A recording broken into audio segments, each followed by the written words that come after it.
मेरे साथ मेरी यादों की गलियों में घूमने वाले आप सभी को नमस्कार।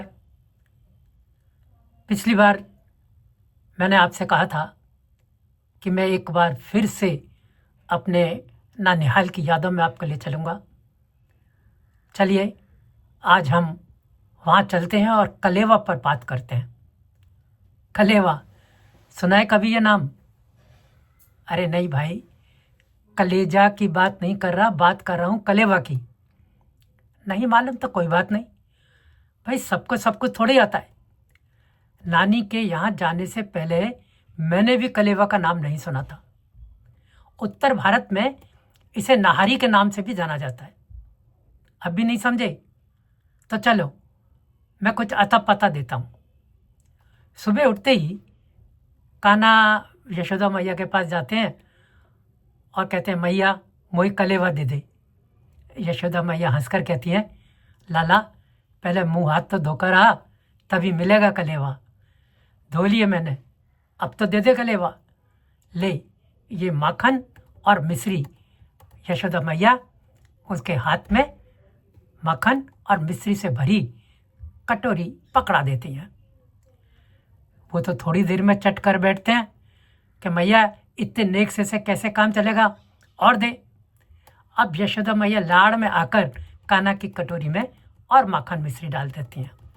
वे वहीं बैठकर उसे खाते हैं और उन्हें खाते देखकर जो तृप्ति का भाव है वो यशोदा मैया के चेहरे पर दिखाई देने लगता है। खाने के बाद कान्हा फिर से कटोरी उनके आगे बढ़ा देते हैं और कहते हैं और देना। मैया जो है वो नकली नाराजगी से कहती हैं बस हो चुका, अब कल सुबह मिलेगा। कान्हा मुंह बिसेरते हुए वहाँ से चले जाते हैं और यशोदा मैया के चेहरे पे एक बड़ी सी मुस्कान जो खेल जाती है। अब मैंने नानी को अपने भगवान की जो पूजा करते समय बड़ी तन्मयता से ये गाते हुए सुना था, जागिए ब्रजराज कुंवर लीजिए कलेवा। अब तो समझ में आ गया होगा क्या होता है कलेवा, सही पहचाना। सुबह सवेरे जो नाश्ता हम करते हैं वही होता है कलेवा। अब ये बात तो और है कि हम अंग्रेजी के मारे लोग इसे ब्रेकफास्ट के नाम से ज़्यादा जानते हैं। कलेवा, नेहारी, जलपान जैसे जो देशी नाम हैं वो नाश्ते और ब्रेकफास्ट की दुनिया में कहीं खो से गए हैं। उत्तर भारत में भी अब मैं जब जाता हूँ तो देखता हूँ कि लोग कलेवा नहीं बोलते, वहाँ भी अब नाश्ता या ब्रेकफास्ट आ गया है। नेहारी ये शब्द, कलेवा ये शब्द, तो दोनों के दोनों इन शब्द कहीं गायब से हो गए हैं। अब ब्रेकफास्ट का जैसे नाम लेते हैं तो हमारे सामने ब्रेड, बटर, बिस्किट, टोस्ट और चाय जैसी चीज़ें एकदम आंखों के सामने आकर खड़ी हो जाती हैं।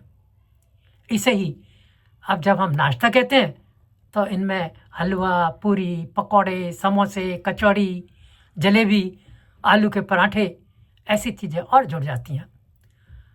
अब तो हमारा नाश्ता किसी एक क्षेत्र का न होकर पूरे भारत, अखिल भारतीय स्वरूप ले चुका है। इसमें पोहा है, उपमा, सेव गांठिया, फाफड़ा, खांडवी, इडली, डोसा, उत्तप्पा और ऐसी बहुत सी दक्षिण भारतीय चीज़ें शामिल हो चुकी हैं जिनका हमने बचपन में नाम भी नहीं सुना था।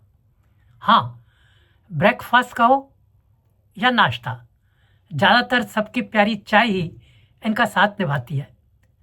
हमने अपने बचपन में इनमें से, मैंने आपको बताया, बहुत सारी चीज़ों का तो नाम ही नहीं सुना था।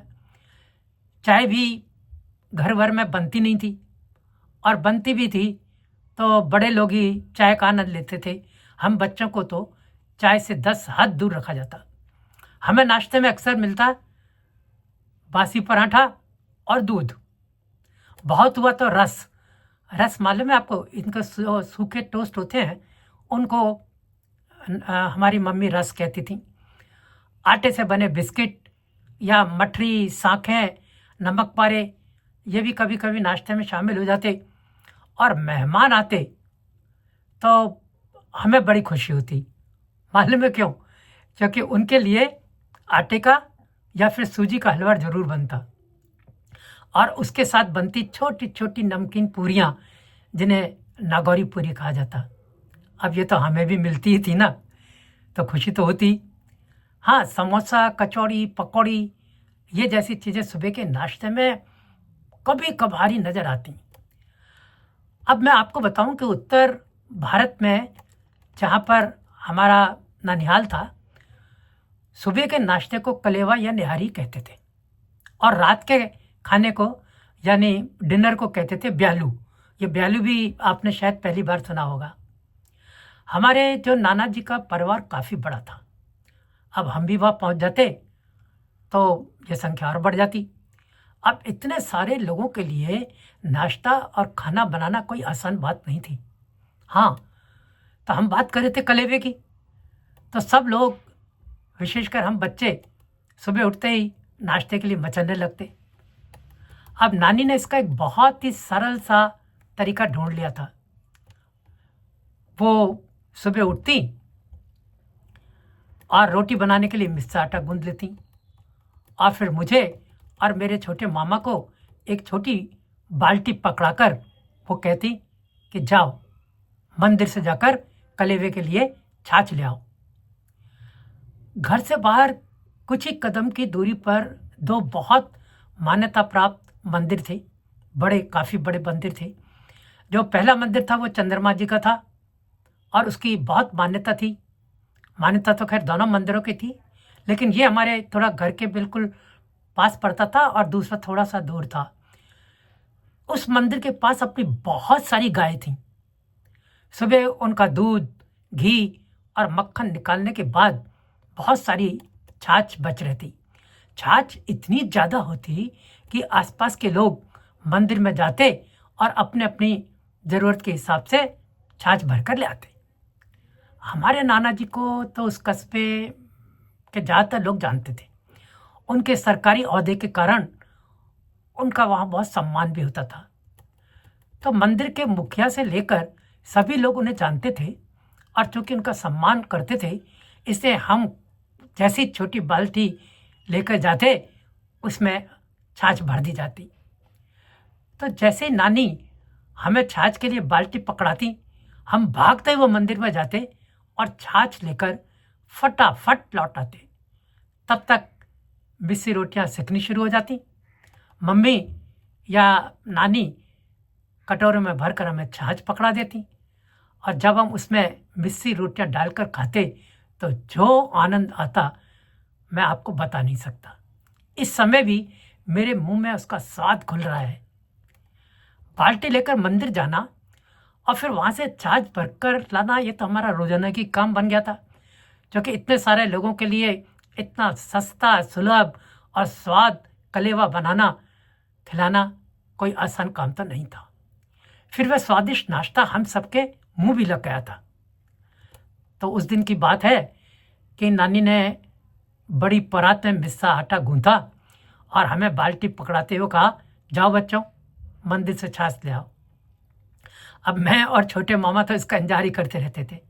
हमने बाल्टी ली और मंदिर की तरफ दौड़ लगा दी। तो जहाँ से छाछ मिलती थी वहाँ पहुँचे ही थे कि रोजाना हमें जो बाल्टी भरकर छाछ देने वाला वो आदमी बोला, बेटा आज तुम्हें छाछ नहीं मिलेगी। छाछ नहीं मिलेगी? मैं और मामा उसका मुंह देखने लगे।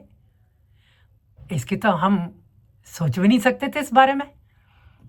और मामा ने कहा, चाचा हम तो रोजाना छाछ ले जाते हैं।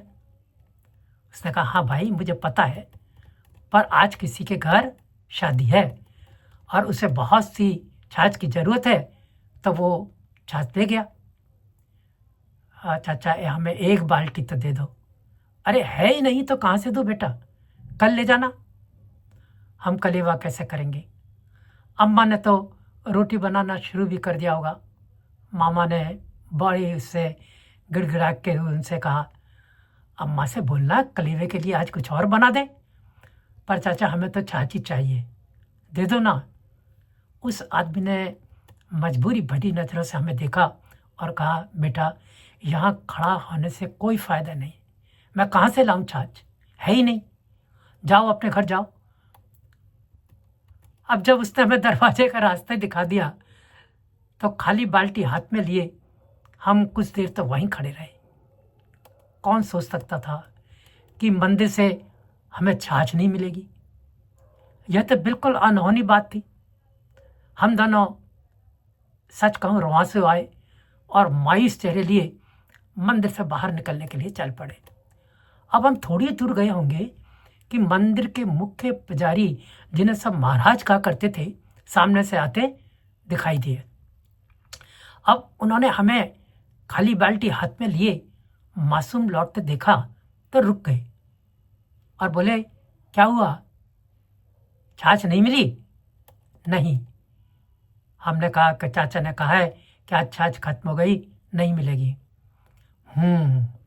आज रामेश्वर के यहाँ शादी है, मेहमानों के लिए छाछ गई होगी। मामा बीच में ही बोल पड़े, छाछ नहीं मिली तो हम कलेवा कैसे करेंगे?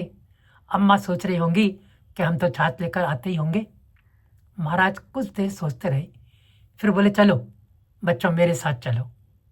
हम उनके पीछे चल दिए। उसी चाचा के पास जाकर उन्होंने कहा, बद्री, छाछ बिल्कुल खत्म हो गई है क्या? जी महाराज, उसने कहा। अच्छा ऐसा कर, हमारे लिए जो छाछ रखी है उसमें से इन बच्चों को थोड़ी छाछ दे दे। ये कहकर के महाराज मंदिर के अंदर चले गए। चाचा ने हमसे बाल्टी ली और अंदर से उसे भरकर लाते हुए कहा, बड़े भाग्य है तुम्हारे, महाराज जी ने अपने लिए रखी छाछ में से दी है ये। और हमें उसकी बात कहीं सुनाई दे रही थी क्या? बाल्टी छाछ से भरी थी, बस यही दिखाई दे रहा था। पल भर में हमारी मायूसी कहीं गायब हो गई और हम भरी बाल्टी लेकर उत्साह में घर की तरफ चल दिए। घर में आकर हमने जब ये बात बताई तो सभी ने महाराज जी को दिल से नमन किया। कुछ ही देर में कटोरे में भरी छाछ और उसमें डूबी मिस्सी रोटी का जो कलेवा हमारे हाथों में था, उस दिन का कलेवा हमें कितना स्वाद लगा यह मैं आपको बता नहीं सकता।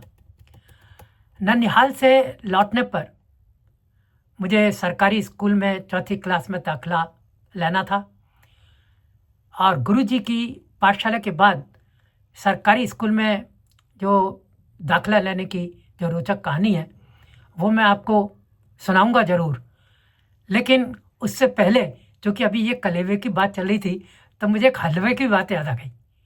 तो अगली बार मैं आपसे हलवे की बात करूंगा और तब तक के लिए आप देखते रहिए छोटी बातें बड़ी यादें। नमस्कार, बाय।